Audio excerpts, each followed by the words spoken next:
Ceramic Plus in 70%. I am a little bit heavier in my slip. There we go.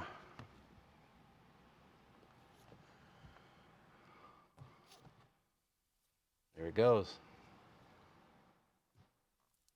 Those dry spots are what leaves glue behind, and it starts from unrolling, and you get to here, and by then, this is starting to tack up. So when these happen, those are what leaves glue spots in the glass.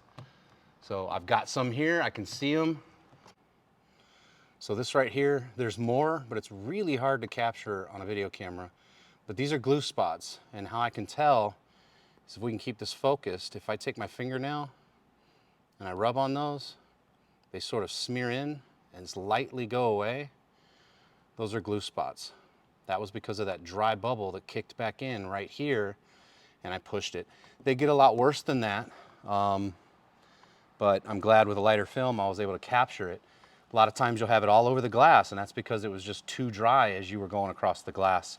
And literally respray just that area and put that area back down and re-squeegee it.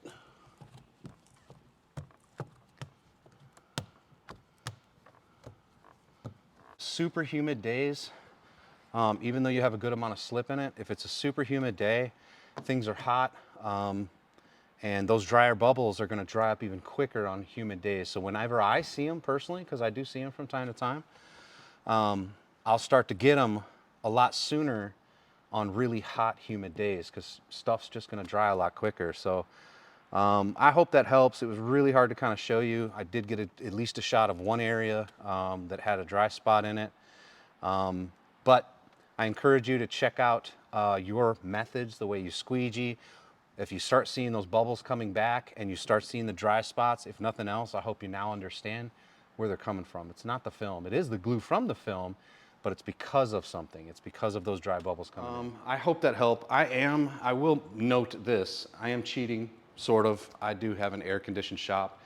I keep it at a cozy 71, 72 degrees during the summertime. So that being said, I don't deal with quite as much humidity. But when I do see it, it's usually on a windshield that came in, didn't have enough time to sit and cool off in my shop, so I'm still dealing with a warm window. And it's usually on trucks that I'll get a little bit of that glue left behind. But this car's been in here, the glass is nice and cold, so the other car was in here, the glass was cold. So it was very difficult to make the glue marks show in any kind of a large pattern. So is what it is. You guys that are dealing with the humidity and the heat and the hotter temperatures, you're gonna see a lot of glue marks. And the biggest thing is keeping the film lubricated below, or between the film and the glass as you're squeegeeing, and really watch for those dry bubbles coming back. If they're coming back, immediately stop what you're doing and attack them. The quicker you can get rid of them, the better off you'll be. So I'm glad we at least got a little small spot we were able to catch on camera, which is really tough, by the way. But we did actually show that we were able to create it. And again, it's not based on the film. It's based on basically the slip in your water, the humidity, the heat, and how well lubricated the glass is as you're pressing it out. Also, the temperature of the glass, meaning if you put your hand on it and it's really warm, you're gonna be fighting stuff like that even more so. So try to give the car a little time to cool off. I know a lot of times we'll have a car that comes in and it just wants a windshield, right? And you gotta get to work. Well, the cooler you can make that windshield, the better. Again, you guys working out in shops that are just hot all the time, this is the stuff you're gonna deal with, and I hate it for you. If I can help in any way, reach out. I'm Kevin Rogers with On Point Pro Styles, Window Tinting in Gainesville, Georgia. High Tech Films, if you don't know, you know. If you have any questions for them, reach out to them, hightechfilms.com.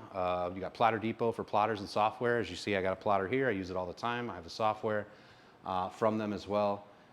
And then Tint Depot, they have a great selection of easy to buy films, great top quality films, as well as a huge selection of tools. So reach out to them, reach out to me. That's it for this one. So catch you on the next one.